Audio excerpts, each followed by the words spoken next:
الحمد لله نحمده ونستعينه ونستهديه ونستغفره ونتوب إليه ونعوذ بالله من شرور أنفسنا ومن سيئات أعمالنا إنه يهديه الله فلا مضل له ومن يضلل فلا هادي له وأشهد أن لا إله إلا الله وحده لا شريك له وأشهد أن سيدنا محمدا عبده ورسوله اللهم صل على سيدنا محمد النبي وأزواجه وأمهات المؤمنين وذريته وآل بيته كما صليت على آل إبراهيم العالمين إنك حميد مجيد. أما بعد، أسأل الله تبارك وتعالى لي ولكن التوفيق والعون والمدد والثبات ثم القبول. مدارج إياك نعبد وإياك نستعين اهدنا الصراط المستقيم طريق إلى الله، صراط المستقيم طريق إلى الله. والمنازل في السير في الدرجات والرقي في المدارج حتى نبلغ الدرجات العليا عند الله عز وجل، في القرب من الله عز وجل والقرب في المنازل من عرش الرحمن، لأن الجنة سقفها عرش الرحمن مع النبيين والصديقين والشهداء والصالحين. فمن هذه المنازل منزلة المروءة، والمروءة أصلها لفظ المرء، مرء الإنسان زي الإنسانية اللي هي الإنسان، زي الفتوة أصلها الفتى. فالمروءة الإنسان يبقى مروء خير مروء شر. يعرفوها يقولوا إنها الاتصاف بالصفات الإنسانية التي يفارق فيها الإنسان الحيوان البهيم والشيطان الرجيم. الاتصاف بالصفات الإنسانية التي يفارق فيها الإنسان الحيوان البهيم والشيطان الرجيم. يعني معناها إن الإنسان يتميز بأجمل ما يمكن أن يتميز به الإنسان، فيفارق الحيوان البهيم والشيطان الرجيم. ليه؟ احنا ربنا عز وجل ميز الملائكة بالعقل بلا شهوة، عقل يعلموا ويعرفوا الله ويطيعونه ولا يعصونه، ما عندهمش ابتلاء بالشهوة، واختاروا الطاعة لا يعصون الله ما أمرهم ويفعلون ما يؤمرون. فهم مخلوقات عقلاء بلا شهوة. والحيوان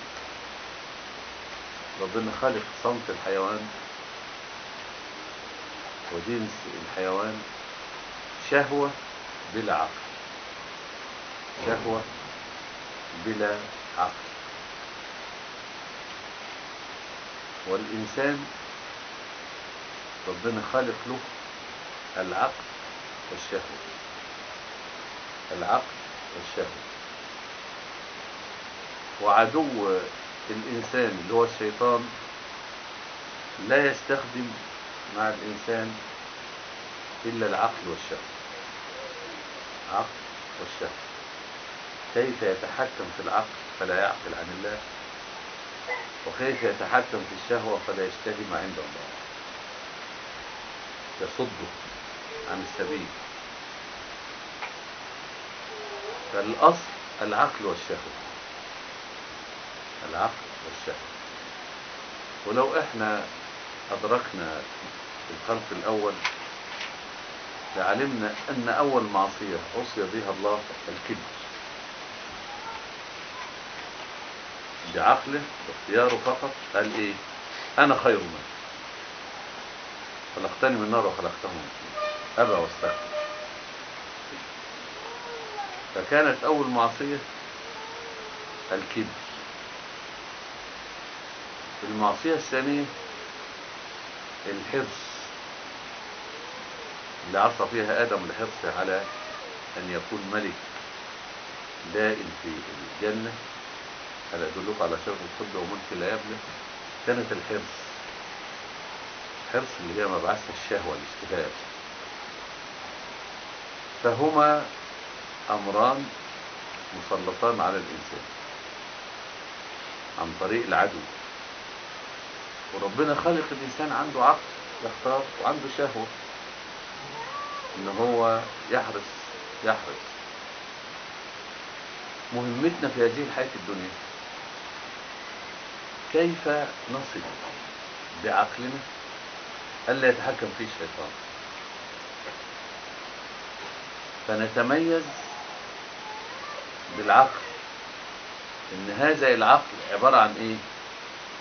عبارة عن تحكم في إن الإنسان يسير على طريق الهدى لا يضل، وإن هو يتبع سبيل المؤمنين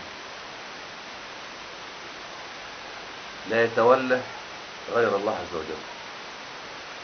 فأحكم العقل والاختيار وأصاب وأحسن، فيبقى ده عقله نفعه. أما غير ذلك فلم ينفعهم عقلهم، كما قال ربنا عز وجل: ولقد ذرأنا لجهنم كثيرا من الجن والإنس لهم قلوب، يعني عقول، لا يفقهون به يستفعون به، ولهم أعين لا يبصرون به، ولهم أذان لا يسمعون به، أولئك كالأنعام زي ما وجه، بل أضل، شهوة بس.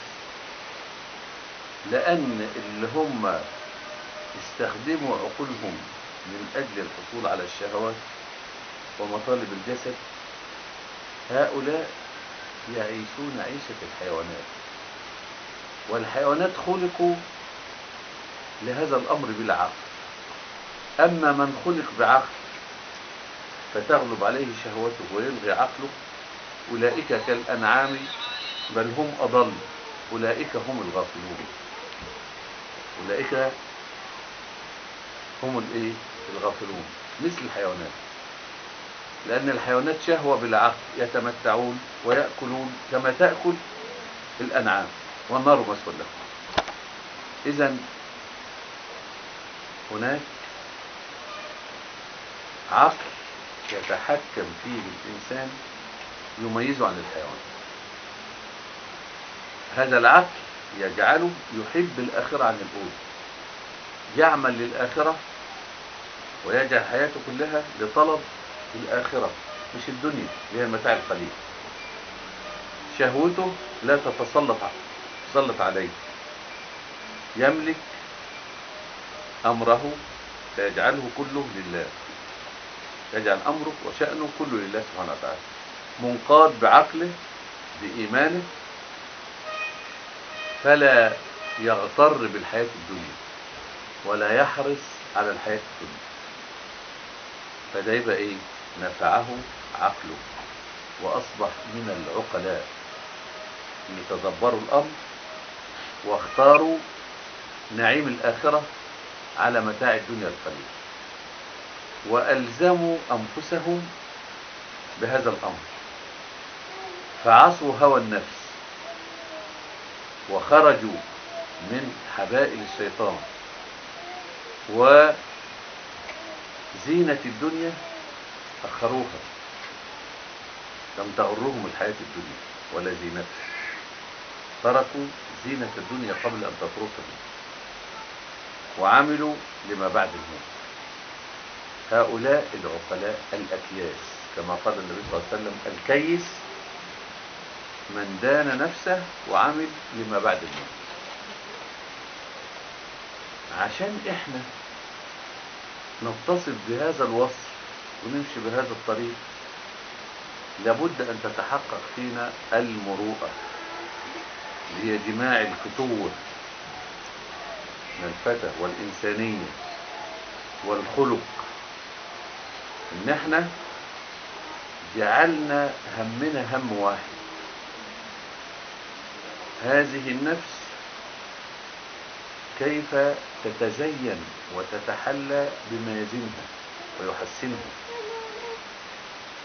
وأن تتخلص مما يشنها ويجعلها في رتبة أقل مثل الحيوانات أو أقل، أولئك الأنعام بل هم أضل، ولا يكونوا كالكافرين اللي ليس لهم مبلغ من علمهم اللي حصلوه بالعقل إلا الحياة الدنيا، يعلمون ظاهرا من الحياة الدنيا وهم عن الآخرة هم غافلون.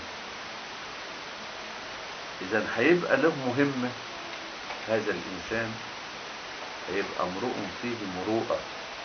يعني إيه فيه مروءة؟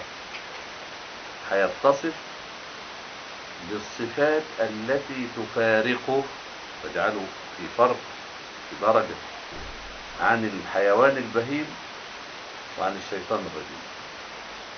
ادي معنى الفتون، ان يتصف المرء بالصفات التي يفارق فيها الحيوان البهيم والشيطان الرجيم. طيب، هذه المروءة الإنسان له شؤون في 3 اتجاهات. شؤون الإنسان كلها لا تخرج عن هذه الاتجاهات ال3. شؤونه مع الله، وشؤونه مع الخلق، وشؤونه مع النفس. شؤون تتصل بالحق، وشؤون تتصل بالخلق، وشؤون تتصل بالنفس. فما هي مروءته مع الحق؟ وما هي مروءته مع الخلق؟ وما هي مروءته مع النفس؟ هذا تفصيل. هذا ايه؟ تفصيل. المروءة هي الاتصاف بالصفات الجميلة المميزة للإنسان، تجعله مع الحق أنه دائما ملازم الذكر والفكر لله رب العالمين بعقله، اللي ربنا ركب فيه العقل، وبمطلبه ورغبته، رغائبه كلها تبقى مع الحق وما عند الحق وما يرضي الحق، دنيا أو آخرة. فعقله، احنا قلنا العقل والشهوة لا يتحكم فيها الشيطان، فيجعل عقله كله في معرفة الله والخوف من الله والرجاء في الله والتوكل على الله والاستحياء من الله. ذكر الله ملازم له حتى يصبح كالطبع. وكذلك ما عند الله وما وعد به الله عز وجل هو الرغبة. توحدت رغبته وطلبه في وقصده الآخرة. فمن أجل ذلك يتصف بصفتين هامتين. اللي عنده مروءة مع الحق، أول صفة الاستحياء، أن يراه الله عز وجل على شيء يكرهه.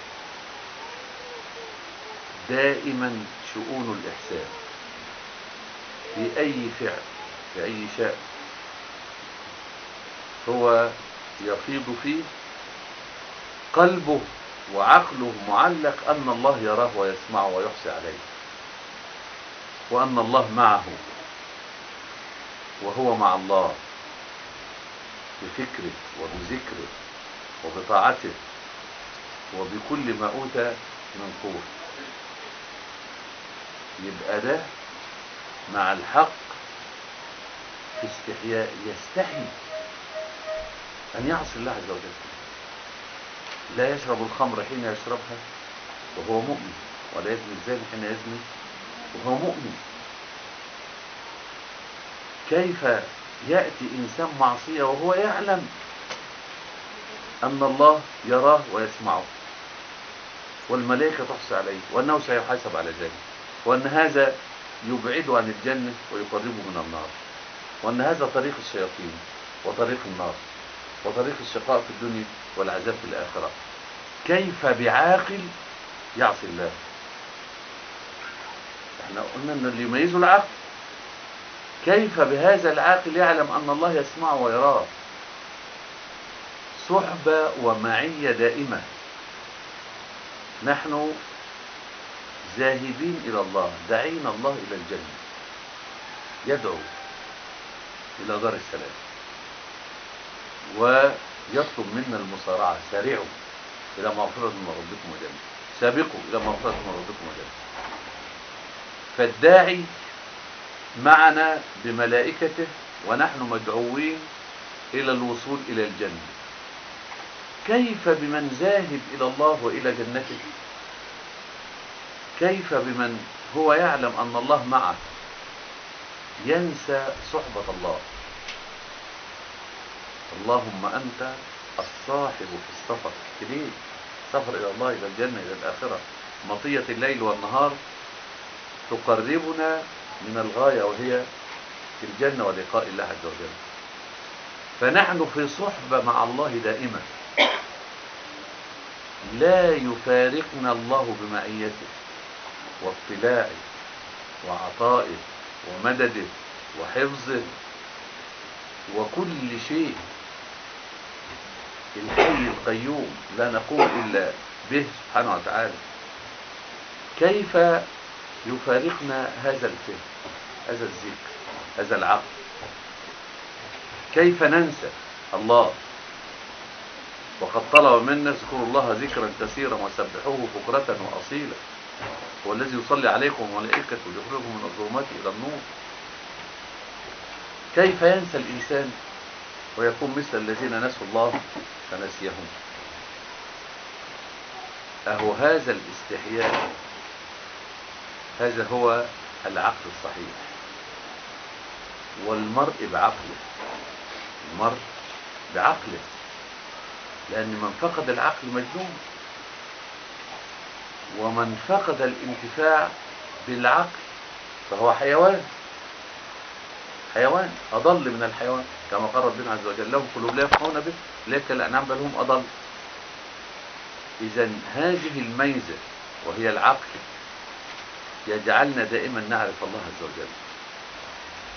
ثم من عرف الله عز وجل واستحيا منه، من المروءة الوفاء بالعقد والعهد. من المروءة الوفاء بالعهد، الوفاء بعقد الإيمان، الوفاء أن نصل إلى الله بقلب سليم، أن تكون رحلة الدنيا ومشوار الدنيا إليه لا إلى النار، معه لا مع الشيطان.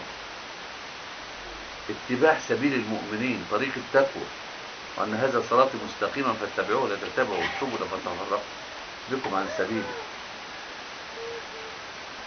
فإحنا في سفر إلى الله، والوفاء أن نصل إلى الله بقلب سليم،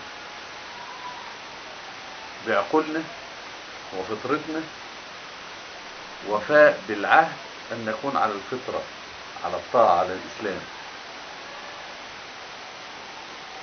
هذا الوفاء يستتبع منا إن الثمن لما أعد الله، لقد أعد الله لنا الجنة، معدة، أعد الله لنا دار السواء، دار الاستقرار، دار الدوام، دار الخلود، دار النعيم. أعدها وداعينا إليها، ونحن في هذا الطريق، في هذا السفر، في هذا المشوار، ذاهبين وراجعين إلى الله، إليه الرجع، إليه المصير. قد يكون غدا نلقى الأحبة محمدا وصحبه، قد يكون اليوم. كيف نصل إلى الله بهذه النفس وفيها العيوب التي يكرهها الله عز وجل؟ أنت إذا كنت تحبين زوجك وتحترمين مشاعر زوجك وتحترمين مطالب زوجك، تجملي نفسك في بدنك وفي قولك وفي فعلك وفي حالك، محبة لزوجك الذي يحبك ومن اختارك. فما بالك وقد اختارك الله لجنته، عروس ملكة في داره، اختارك لجنته وأعدها لك إعدادا. ألا تتجملين بما يحب الله؟ ألا يرى الله فيك من الصفات التي يحبها؟ كيف الوفاء إلى الله بنفس معيوبة فيها العيوب؟ الله يزين الجنة ويجمل الجنة ويعظم من شأن الجنة لك، وأنت لا تجملين نفسك. الجنة ليس فيها عيب، والثمن لابد أن يكون نقدا ليس فيه عيب، فكيف تقدمين لربك نفس معيوبة لها عيوب؟ كيف تعرضين على الله وتوفين الله عز وجل بهذه النفس المعيوبة؟ اتصفي بكل جميل، الله جميل يحب الجمال. اجعلي حياتك جميلة وطيبة، عيشي مع الطيبين والطيبين للطيبات، حياتك طيبة ونفسك طيبة طاهرة جميلة، ونفسك طاهرة جميلة. هذه من مروءة الوفاء لله عز وجل. فالمروءة مع الحق، الحياء وزينة النفس وتخلصها من عيبها. هذه المروءة مع الحق. أما المروءة مع الخلق، المروءة مع الخلق تقتصر في إن الإنسان مع الخلق دائما يعطي ما عليه ويتساهل فيما لا. هذه المروءة، إن الإنسان يفي بوعوده، يعطي حقوق الخلق ولا ينقصهم شيء من حقوقهم، وفي نفس الوقت لمروءته يتساهل فيما لا، يتغاضى عن حقوقه، لا يستقصي في الطلب، فتسمى مروءة العطاء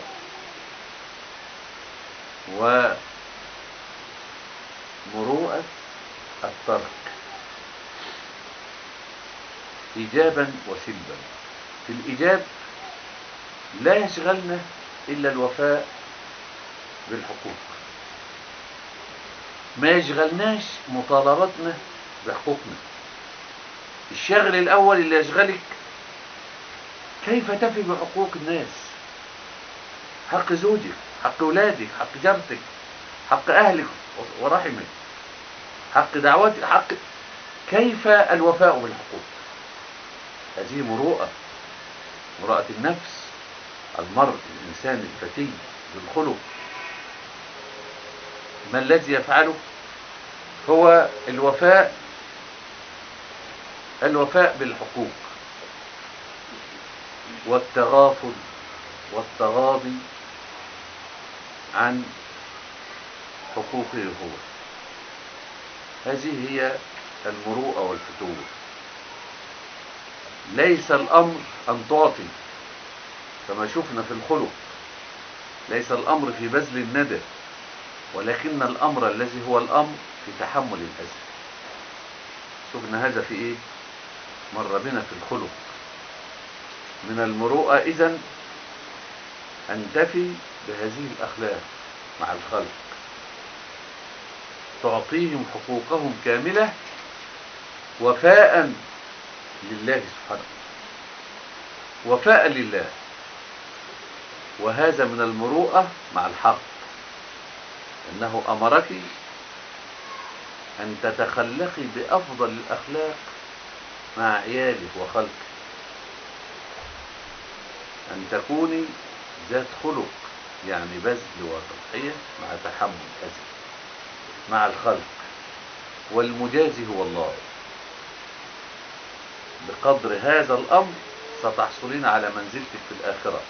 إن من أحبكم إلي وأقربكم مني مجلسا يوم القيامة أحاسنكم أخلاقا. هذه درجاتك في الجنة، بذلك للخلق وتحملك لأذاهم وفاء للبيعة مع الله، وطلبا للآخرة للدنيا، وشوقا إلى الجنة، وزهدا في الدنيا. من المروءة أن تقدري قيمة الجنة، قيمة الطلب. من المروءة أن تتغاضي، يكون عندك عفة وتتغاضي عن حقوقك. فعشان كده يقولوا هناك مروءة اللسان والسلطان والمال والجاه والعلم، في كل هذا مروءة، كل هذا في الجانب الإيجابي العطاء. وهناك مروءة الترك، في ترك الخصومة وترك المنازعة والمشاحنة، وترك استقصاء الحق، ونسيان الإساءة. هذه كلها من شؤون المروءة السلبية، وهي إيجابية وسلبية. إنك أنت تعطي ولا تأخذي. وعندنا مكارم الأخلاق الفتوة الحقيقية ما كان عليه النبي صلى الله عليه وسلم: أصل من قطعني، وأعطي من حرمني، وأعفو عمن ظلمني. مروءة اللسان أن يعطي ولا يسيء. المؤمن ليس بفحاش، لا يعرف الكلمة البذيئة. من مروءته أن لا يتلفظ بلفظ فيه جرح لمشاعر أو تحقير لإنسان وتصغير لإنسان. ليس من المروءة إذا قدرت ألا تعفو، لكن العفو عند المقدرة. نستطيع ان احنا نسب من سبنا، لا، ده نحن من سبنا نتغاضى عن ذلاته ونقيل عثراته. اللي يبعد عننا نقربه، اللي يجفونا نؤانسه. فنحن أهل عطاء، أهل بذل، أهل الله، ربانيون، عطاء بلا حدود دون أدنى مقابل، كما يفعل معنا ربنا، عطاء بلا حدود ودون أدنى مقابل. فنحن لحبنا لرب العالمين نتربى على ما يحب رب العالمين. فنحن في ألسنتنا الكلمة الطيبة: وقولوا للناس حسنا، وهدوا إلى الطيب من القول، وهدوا إلى صراط الحميد. دول ماشيين صح. وهدوا إلى الطيب من القول، وهدوا إلى صراط الحميد. وقل لعبادي يقول التي هي أحسن إن الشيطان ينزغ، يعني يفسد بينهم. إن الشيطان كان الإنسان عدوا مبينا. بعقولهم لا يتركون منفذا ينفذ منه الشيطان إلى علاقاتهم الطيبة بالخلق. الله ألف بين قلوب المؤمنين، فالمؤمن حريص على هذه الألفة بينه وبين المؤمنين، لا يقطع، يسامح، يحرص، يعطي، يندي، يتحمل. فده اسمها عفة لسان. لسانه حلو، يعطي كل ما يكرم من أمامه ويرضي من أمامه ويسر من أمامه، ولا يسيء.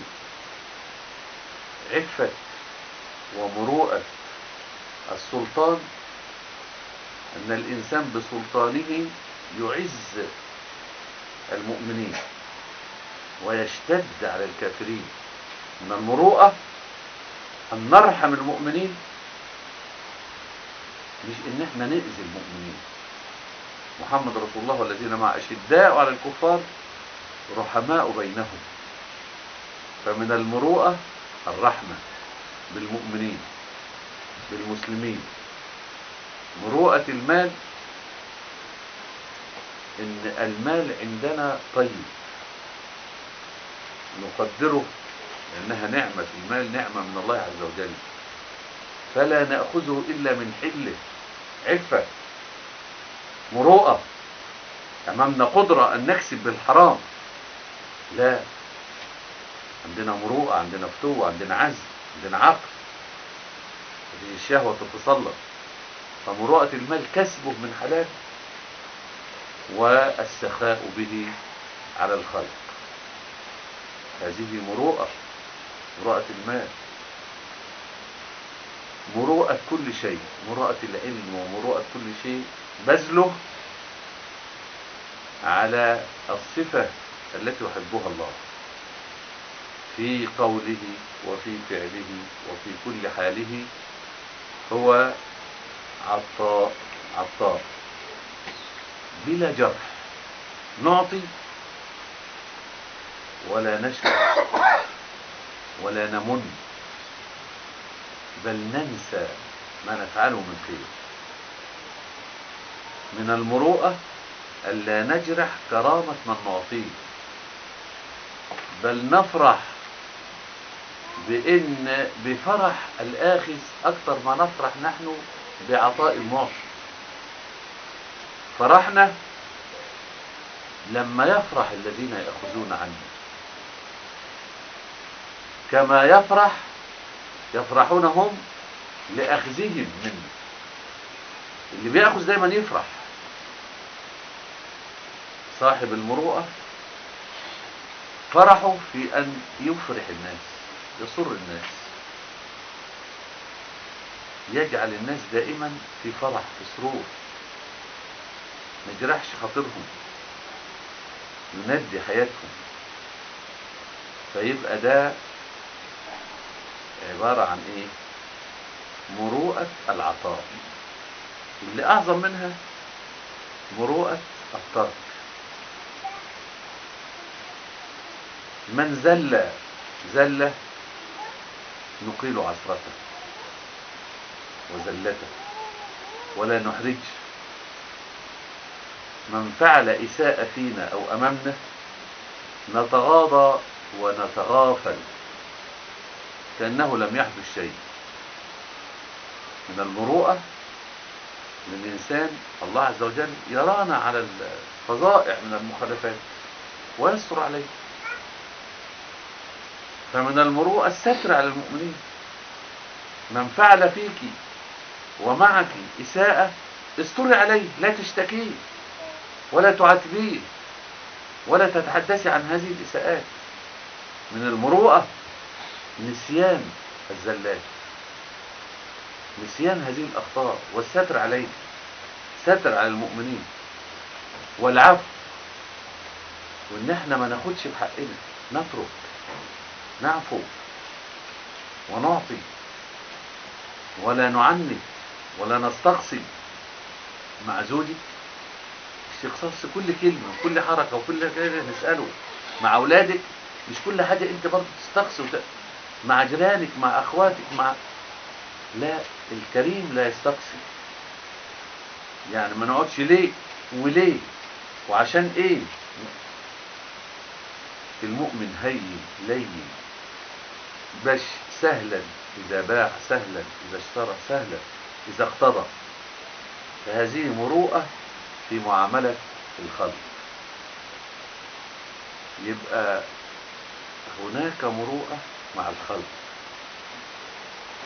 وإن احنا نعطيهم ولا نمن ولا نشتكي ولا نمل، ونتحملهم بلا إساءة وبلا شكوى، ومع الستر عليهم والإغضاء عن زلاتهم والتغاضي عن حقوقنا لديهم، كأن نسيان ما أعطيناه، وفي نفس الوقت لا ننسى جميل من أسدى إلينا بإحسان. من الكرم لا ننسى. ومن المروءة أن ننسى الخير الذي فعلناه، وأن ننسى الإساءة التي أسيئت إلينا. هذه هي فتوة الإيمان، هذه هي المروءة اللي عند الإنسان، إنسانية عظيمة لا نجدها إلا في أخلاق المسلمين وأخلاق النبي عليه الصلاة والسلام. لا توجد مثل هذه الأخلاق وهذه الفتوة وهذه المروءة، هذه الفروسية. يقولوا فرسان العصور الوسطى اللي هم كانوا أهل نجدة وأهل فتوة، لا يمكن زي فتوة المؤمن والمؤمنة، مروءة المؤمن والمؤمنة. طيب، باقي المروءة مع النفس. ما هي المروءة مع النفس؟ تنحصر في أمر هام جدا، هو إيه؟ إن مع الله ومع الناس. مع الله أستحي أن نفسي تكون لها منزلة محقرة أو دونية لا يحبها الله. لا أرضى لنفسي، من مروءة مع نفسي، من عزتي لنفسي، من احترامي لذاتي ونفسي، ألا أكون في درجة تبعدنا عن الله. أكرم نفسي بأن أجعلها كريمة. إن أكرمكم عند الله أتقاكم بتقواه. فأنا أكرم نفسي، والمروءة مع نفسي ألا أبعدها عن الله، وألا أجعلها في درجة يحتقرها الله، أسقط من عين الله. هذه واحدة. أما الثانية فأنا لا أكون مع الناس في جلوتي، يعني في نظراتهم لي، أفضل من خلوتي. وأنا في خلوتي ليس معي أحد إلا الله، لا آتي بالدنيء، لا آتي بالحقير، لا آتي إلا بما هو كريم، احتراما ووفاء لهذه النفس التي يعظمها الله، لهذه النفس التي أودعها في الله، لهذه النفس التي أتجمل بها لله، لهذه النفس الأمانة عندي التي سأصل بها إلى الله ثمن للجنة فأوفيه بها، وهي عزيزة مكرمة، فالعزة لله ولرسوله وللمؤمنين. هذه عزة المؤمن، أنه لا يرضى لنفسه بمنزلة دون منازل الكرام، منازل الأتقياء، منازل النبيين والصديقين والشهداء والصالحين. ولا يرضى لنفسه أن يكون بينه وبين نفسه يفعل الأشياء المحقرة ثم يتزين للناس. هذا يحقر نفسه، هذا ليس صاحب مروءة بنفسه، أنه يتجمل للناس في جلوته وظاهره، ولا يتجمل لله في خلوته. المؤمن الحقيقي سره أجمل من ظاهره، باطنه جميل وطيب، فيه الإيمان، فيه الصفات الطيبة، فيه حب الخلق، فيه تقوى الله والخوف من الله والرجاء في الله والتوكل على الله. باطنه ليس فيه الانتقام والحسد والحقد، باطنه ليس فيه نفاق ولا رياء، باطنه أجمل من ظاهره، في خلوته أفضل من جلوته. هذا وفاء لكرامة النفس واحترام النفس واحترام المرء لنفسه. هذه مروءة مع النفس. وصلى الله وسلم وبارك على سيدنا محمد والحمد لله رب العالمين.